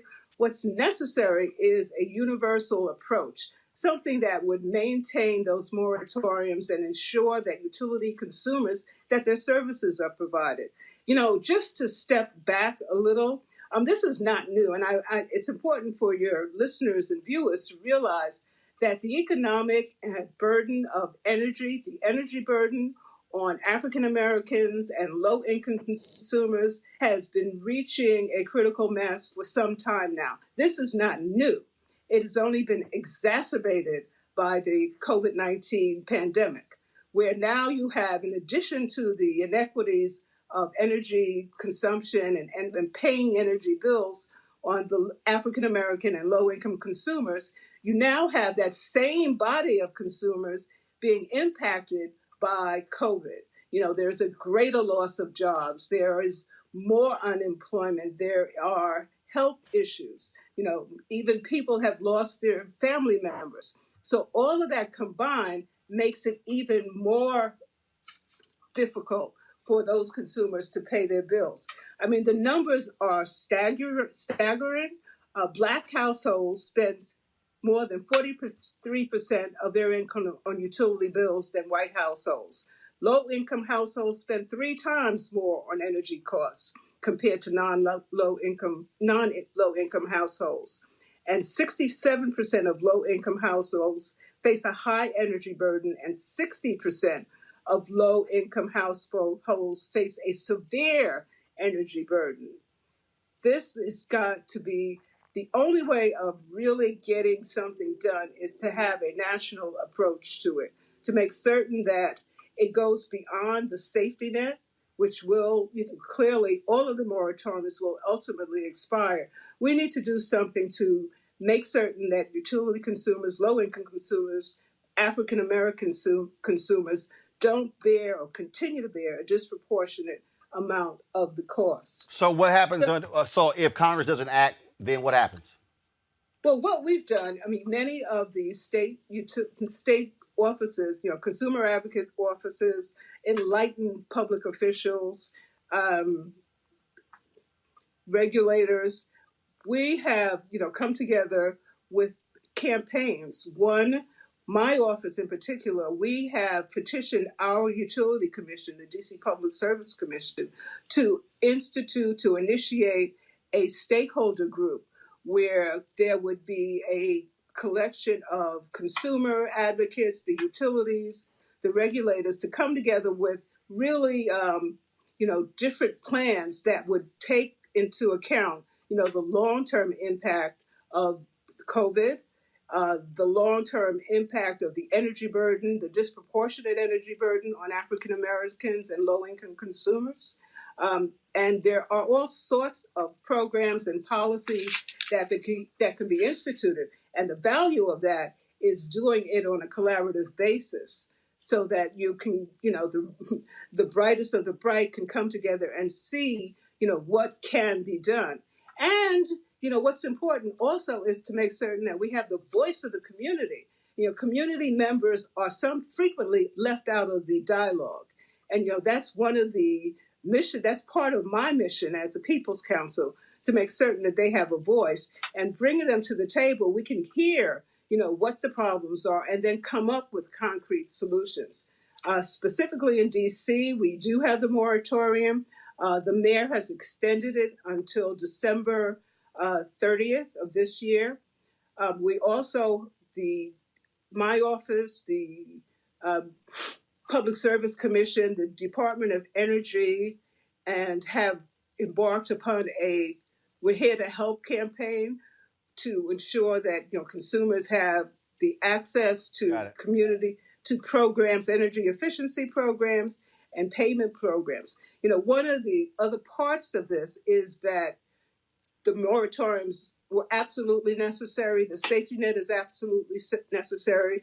But what has happened is that the arrearage levels have gone up, which means that those consumers who did not pay their bills during this period, once those moratoriums are lifted, those bills, they're going to have bill shock. And that's one of the parts of the campaign that we engaged in, was to ensure that we're telling people, pay your bills if you can, whatever you can contribute. But well. First of all, again, we certainly hope Congress is going to act and do something. But we need some leadership on Capitol Hill. But they probably won't do anything before the election. But they'll find time to rush through a Supreme Court nominee. Sandra, we certainly appreciate it. Hopefully, people will follow the lead of D.C., these other states, and help those who are most in need, who've been impacted by coronavirus. But we appreciate it. Thanks a lot. Thank you. Thank you very much. All right, then. Final comments. I'll go to you, Avis. Look, this is how everyday people are being impacted by coronavirus, and political leaders aren't doing jack, and all Trump is doing is photo ops. Can't hear you. I'm sorry. There we go. Bad. I want to make sure that my mom's dog didn't make his own appearance on Roland Martin Unfiltered. The only thing that the leadership in Washington right now is really concerned with, specifically the leadership in the Senate, is trying to push through their recommendation in terms of the Supreme Court. We know that Mitch McConnell does not care about passing any legislation that really meet the needs of people who are hurting right now. It's not a priority. So if that's not a priority for him, we need to make sure that come November, their reelection to the Senate is not a priority for us. Eugene. I agree 100% with Davis that, look, their only goal right now is to maintain power. And not even with an end game or with an agenda, just for power's sake. It's the reason we aren't going to see a COVID package before the election. It's the reason that some of the states aren't taking the same action that Maryland or DC is taking in protecting consumers from public utilities that are already out of control. And look, the only way to properly check them is to provide term limits via election. Lindsey Graham said it best: "You don't like me, you can limit my term on election day." And I think that's about time what happens. Teresa.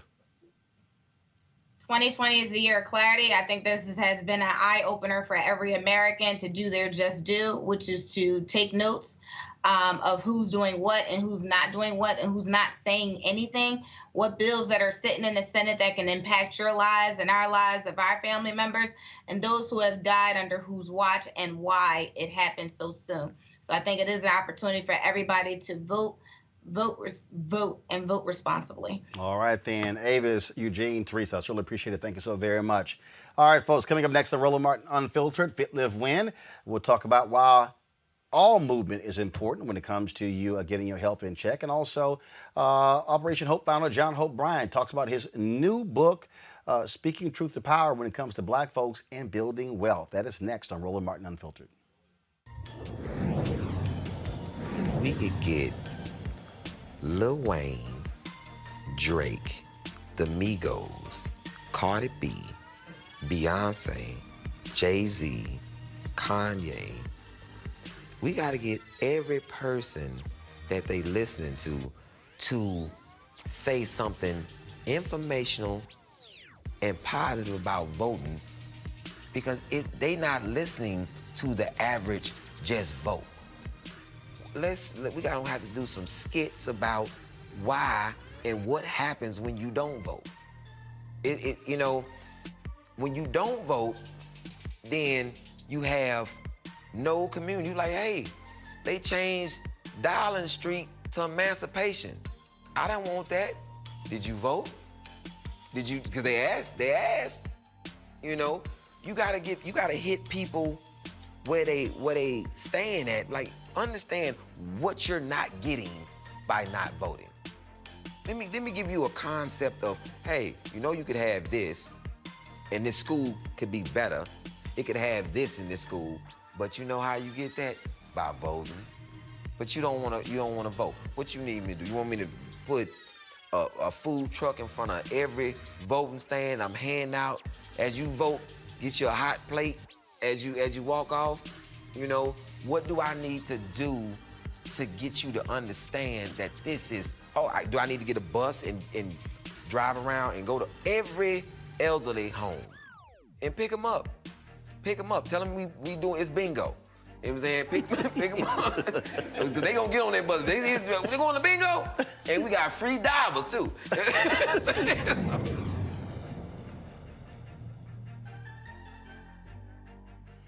So at the top of the show, I played for you a video by Plies, and on that note that Ali Sadiq was talking about voting, this is a video that Plies put out that actually speaks to that, and let's see if you agree. This is something I've been trying to figure out the answer to. We live in a country, 300 and some million people, and the majority don't feel that people who are incarcerated should be able to participate in our democracy. They shouldn't have the right to vote because they're incarcerated. Voting ain't a privilege. The system tries to make us believe that voting is a privilege. It's like in the education in this country. That ain't deemed as being a privilege. I can have been and went to jail, and I still have the right to get an education in this country. So why is it, I think besides 2 states, Vermont and Maine, that they're able to participate in an election, but the other 48 states in this country, people who are incarcerated can't participate in our election? And this is the problem that I got with it. You're saying they're not good enough citizens to participate in our election only because you know the power of the vote. But you're saying they're good enough citizens to still pay this country taxes. You're saying they still good enough citizens to provide this country with free labor.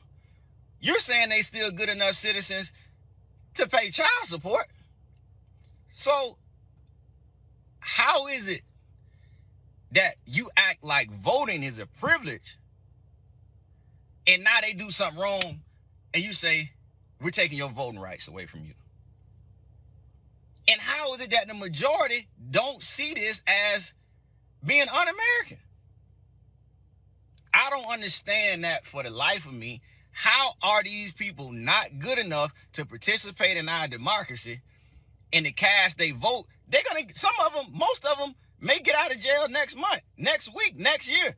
They still have to live in a society that they should be able to have their voice heard based on the rules and regulations they still gonna have to abide by. So how they're not good enough to participate in our democracy, but they still good enough to pay you taxes? Somebody please explain that to me. You know what? Before I go to my next guest, I just want to say a couple of words because I spoke earlier about some issues that people have with celebrities and them voicing their opinion. And somebody put on YouTube, Plies, really? Please tell me what he just said that others on this show have not said. Please tell me what he just laid out, what was so bad about that. He has 8.1 million Instagram followers. Plies does. I'm good with that. I'm not jealous of it at all. But just understand, I got 552,000. He's got 8.1 million. He's got 941,800 Twitter followers. YouTube channel, same thing. He's got 1.13 million. So that means between YouTube, Instagram, and Twitter, Plies has in excess of 10 million followers. Why in the hell am I going to get caught up in why he doing a video in his car? Why does he sound like that? What's wrong with his high-pitched voice? Look at the grill that's in his mouth. Tell me what he said that was wrong.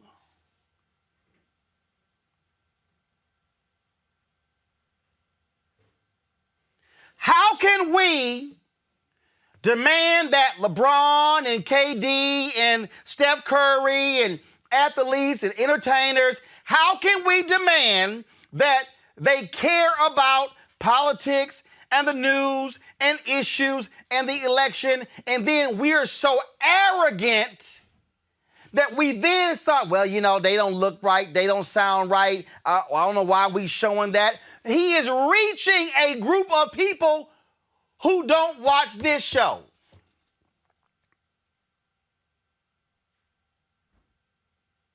And I'm grateful that there are entertainers like him who are willing to pick the phone up and call folks like me and call folks like my next guest, John Hope Bryant, to actually talk about these very things, because we need all folks on deck when it comes to these issues. But some of us need to stop being so damn arrogant that we don't like the package that's presenting the information, when I would much prefer to have guys like Plies doing exactly what he's doing, using his platform to share knowledge and information with the people that follows him. That, to me, is how we're going to see a level of change in this country. John O'Brien breaks this down to a certain degree in his book, Up From Nothing, The Untold Story of How We All Succeed. Forward is by Ambassador Andrew Young. John, that was a perfect intro to it, because it really does bother me when black folks want to play the respectability game, when if you get caught up in, well, I don't like that song T.I. did, but when he spoke at Operation Hope, when he talked about black people monetizing our culture, what T.I. was saying is no different than what I'm doing by saying having my own digital show monetizing our culture. I think some of us get caught up in, well, I don't like how the package look, as opposed to what are they saying? But it's, Roland, as usual, you're prophetic and you're on point. And I think you're one of the classic voices for Black America, in Black America, to Black America, about Black America, during a 400-year-old social justice reckoning. So you're living in a moment in history, and you're playing an extraordinarily important orchestral role. So thank you for that. You're prophetic I just talked to T.I. yesterday, oddly enough. I just messaged to him just now, a copy of the new book. It comes out tomorrow from nothing. And my only problem with this conversation, and I put it in the book, is it's a spectator conversation. Right. I say that there's three substantive roles that we play in society. There's three types of mentality: surviving mentality, thriving mentality, and a winning mentality. Winning are builders. You're a builder. You're building a platform, building an audience, building a brand, building wealth, building community. You're a builder. And that's what made this country. There are also three types of categories of leaders. There are hunters, there are skinners, preparers, and there are cooks. And you and I are also hunters. And every role is important. But what often happens in our community is we are obsessed with being the spectator. We talk about the celebrities, we talk about the athletes, we talk about this, we talk about that. But people who are builders talk about their ideas, not other people.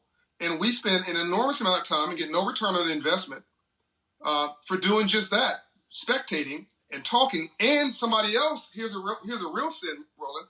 Somebody else, social media companies, are taking now the most valuable asset in the world other than real estate, which is our social media profiles, and they are monetizing that without our participation.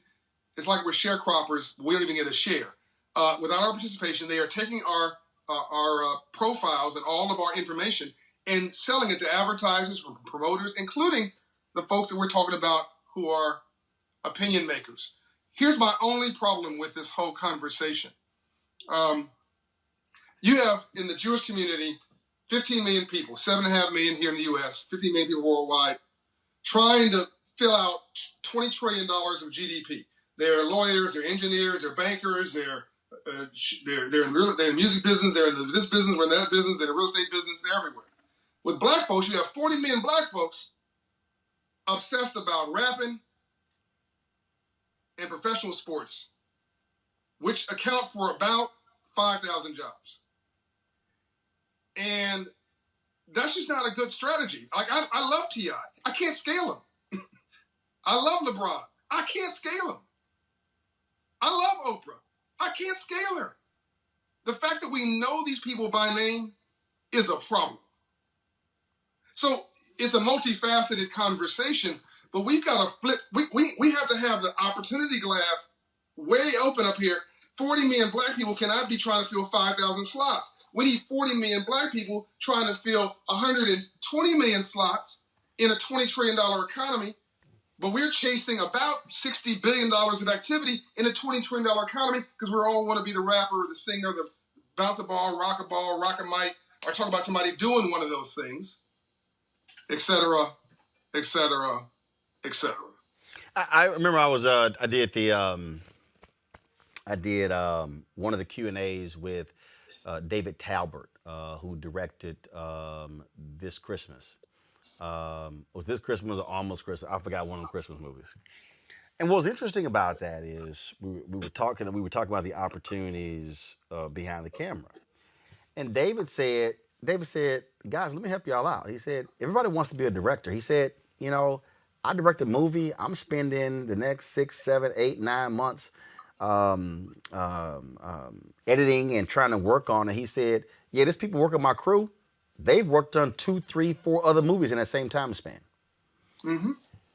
And we were talking about opportunities. I had a young lady who worked for me at TV One who wanted to be on air, and she came to me and she was like, yeah, but she absolutely could. I mean, I saw it early. Could be a great executive producer. Right. But she was desperate to be on air. She's like, right. Well, yeah, but she came to me. She's like, were you on air? I said, no, let me help you out. I said, my choice wasn't to be on air. I said, the power is behind the scenes. I said, because there are finite positions on air. I said, you go to a cable network, there's one host. There are 20 producers. So to your point, if everybody's trying to be the host and you're totally ignoring all the producer jobs, guess who actually lasts longer than hosts? Producers. But Roland, that's not even where, if people want to get paid, which I think that's the wrong approach. Getting paid, making money, that's different from building wealth. It's a completely different thing. And you get paid, make money, and still go broke. You build wealth, you will never be broke a day. You'll never be poor a day in your life. It's a mindset. But when T.I. called me this weekend, he wasn't talking about no rap show. He wasn't saying, John, come to my next concert. He wasn't talking about the music he just dropped. He said, John, me and my boy, another brand name artist who I won't name without his permission, we need to talk to you this week about starting a real estate fund. Can you come talk to us? Tell me what day you're available. We'll change our schedules. We need to talk to you about a real estate fund because we think on the back end of COVID that you'll be bargaining on the way down and then value on the way up, and they aren't growing any more land. Talk about his trap museum that he owned. And he said, look, John, I own the land. It gives me like, I can do whatever I want in the museum. I want to franchise this. Even under the music, Roland, he understands his technology, the engineers, the computer technology, the robotics, the AI. Even underneath the music business and even underneath the sports business is technology. Technology is driving everything. But are there black engineers, which is a bulletproof job? You'll never go broke. No. Where are the black computer technicians? Where are the black investment bankers? All the areas where the economy is booming, we're nowhere to be seen because we don't have a business plan. We have an emotional plan. And what I'm trying to do in this book is to finally deliver, Roland, what you and I have been talking about, a business plan, not for an individual, right? For a family, for the community, for a state. And I actually believe this is the business plan for America. I think you and I talked about this over the weekend, and you enlightened me. I'm going to steal a phrase. I think we're dealing with a third Reconstruction here. I think we're in a third Reconstruction, but are we in this moment? Are we just sort of, as Malcolm X said, we've been bamboozled, we've been tricked, we've been fooled. We're getting robbed, in my opinion, in broad daylight. Again, T.I. and all these recording artists that people love, the Grant Hill, I'll be talking to him tomorrow. They all want to talk about business, Roland, not what they're doing on bouncing the ball and rocking the mic. No billionaire in sports or entertainment got their billions from sports or entertainment. They got their billions by leveraging their brand in sports and entertainment and going into business, going over to corporate. That's why when you talk about the notion of changing mindset, and I think that I think one of the greatest, and look, I understand how it happened. Yeah. I understand why it happened. But the number of African Americans who have been raised and all we heard from grandparents and parents, get you a good job, get you an education, and get you a good job. That was the second Reconstruction. And that's the thing. It was like just get you a good job. And then when you try to strike out on your own, you sure you want to do that? I mean, you got you a good job, but the reality is, how about if I do this and I can supply good jobs to 20 other people, which actually means if you want to live by your good job, I can actually employ my family. I can actually create something, and I'm actually employing other people. And that's also, so it's that mindset, but also it's just the fear. The scare, oh no, I just don't know. And then you never take the shot. That's why T.I. was so proud this weekend. I asked him what he was proud of. His father raised him to be industrious and hardworking, hustle. He said, but my dad said, take care of your family, take care of your woman, take care of your responsibilities, make sure there's some money in your pocket, and hustle, okay? Then, think about the winning mindset is really what I'm talking about in this new book, Up From Nothing. And what I want everybody to focus on, before they call Operation Hope, before they call the Urban League, before they call you, Roland, we got to get our mind right. So that first Reconstruction after the Civil War was about basic freedom, basic dignity. And then we had for a year, it was more progress in a year than it was in 100 years. But then it dropped off. Reconstruction was stopped. And then the second Reconstruction was really about political empowerment, the right to vote, and a good job, the professions. That's what you're talking about. It's about cashing the check. So now we have this whole group of folks who cash check. My mother included. My mother didn't want me to become an entrepreneur. She was worried about me. Right. Right. And no, baby, you should be doing that and get you a job working over here at $15 an hour. I didn't want that. I wanted to go. I wanted to write the check, not cash it. Roland, 96% of all black businesses today don't have an employee. Yep. That's not business. That's busyness. That's not wealth creation. That's treading water. And of those companies, they're doing an average revenue of $54,000. Which is a self-employment project. That means that the city of Whoozy What's, which you retired from, gave you a contract, and you're riding that until the wheels fall off. And when it's over, the person retires to the city. You're out of a contract. There is no passing it down to anybody else. There's no generational wealth, and that party's over. Look at all our institutions. We don't have $1 billion black bank. We don't have HBCUs that have endowments. Our institutions are slowly unwinding. Yeah, substantial endowments. What you're saying, right? Because we are a genius. Go ahead, Roland. Yeah, no. We're saying substantial endowments. I mean, they're endowments, but they're very small. I'm sorry. And the bottom line is they're teetering on the brink.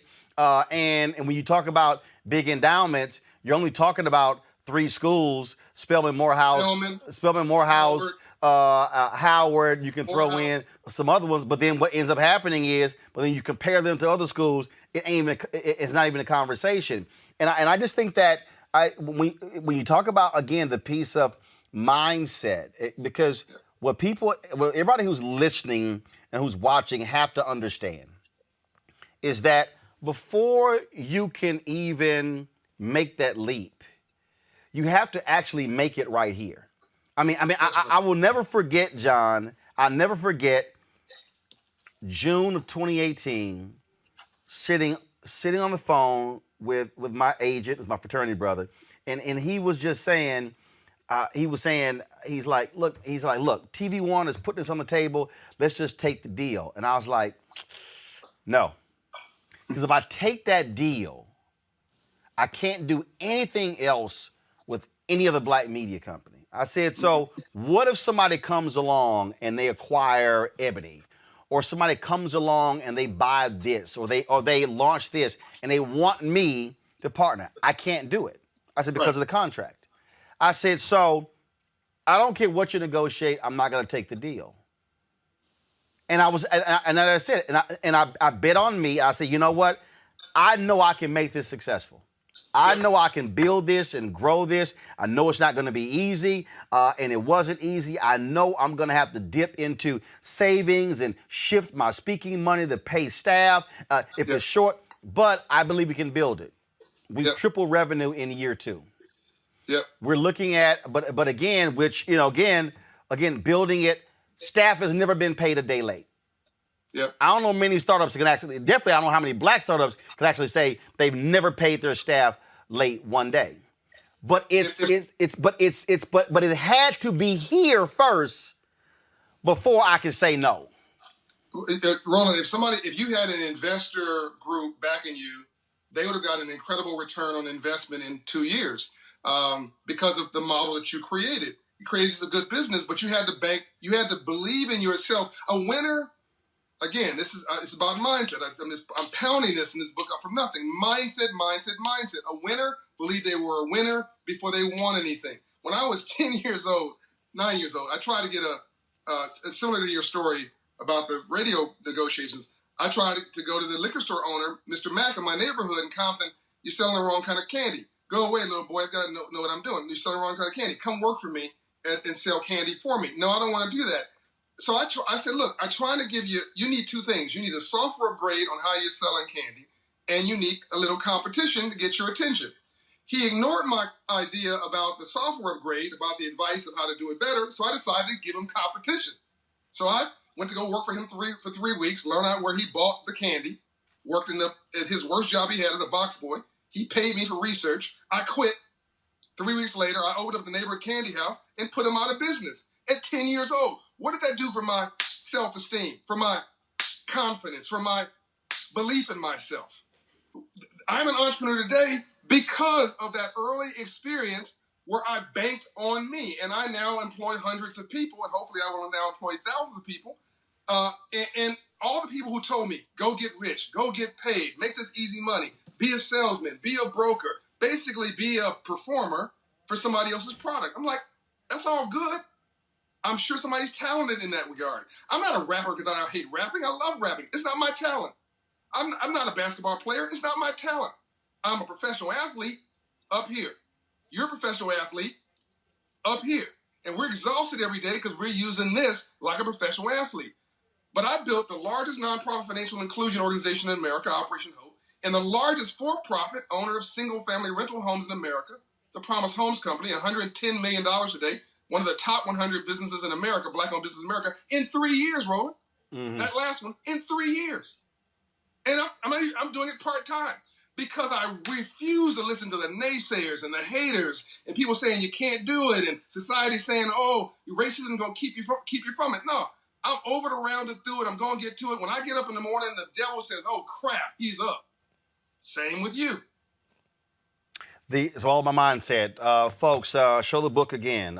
Folks, it again is a book that you definitely want to get. It is called Up From Nothing, The Untold Story of How We All Succeed by John Hope Bryant. John, we appreciate it. Thanks a bunch. Love you, Roland. Love you, brother. It's Thanks a bunch. Folks, same thing. We talk about mindset. Let's transition to our next topic, and that is same thing when it comes to health and wellness. Yesterday, I posted a video, huh? Okay, do we have Jim Jones? Okay, we're supposed to have Jim Jones today. Can y'all, but it was rescheduled. Thanks for telling me now. All right, but the same thing. This is what I'm gonna say. I posted a video yesterday. Normally we do Fit, Live, Win on Mondays.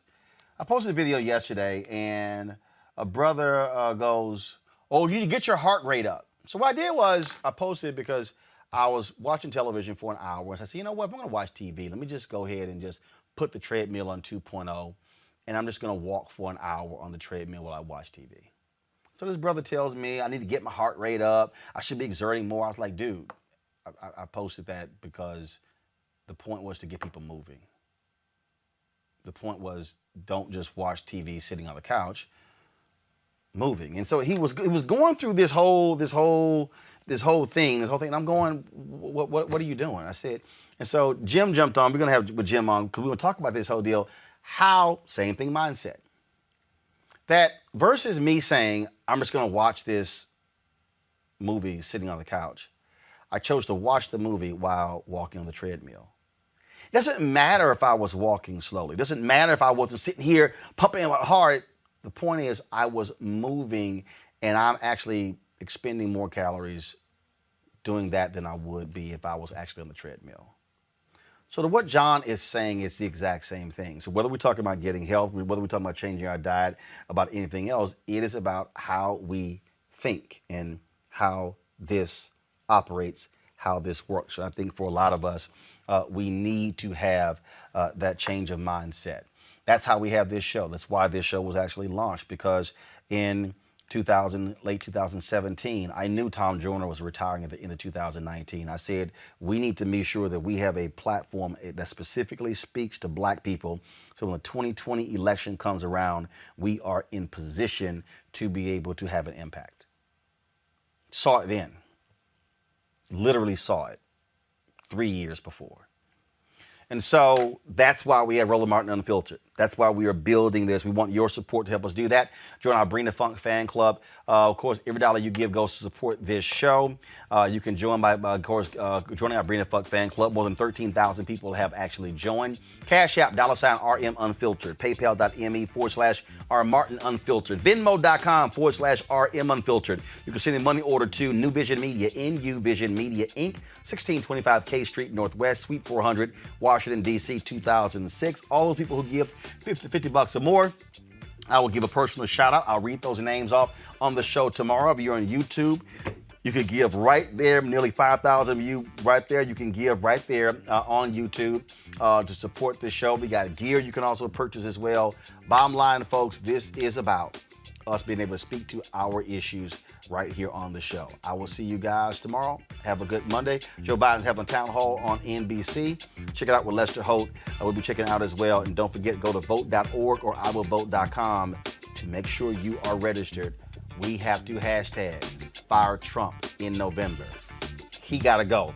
Shout out to GreekTraditions.net for shooting me this alpha shirt. First of all, we vote because it matters. Thanks a bunch, folks. I'll see y'all later.